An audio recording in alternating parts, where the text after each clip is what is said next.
Chào tất cả các anh em nhé. Hôm nay lại review cho anh em quy trình sản xuất cửa lưới chống muỗi.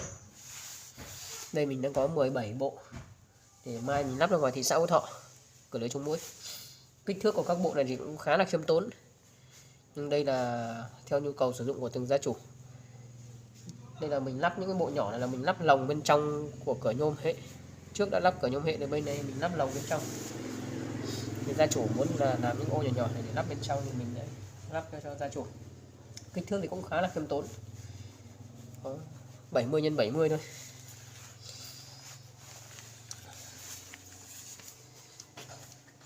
Những bộ cửa lưới chống muỗi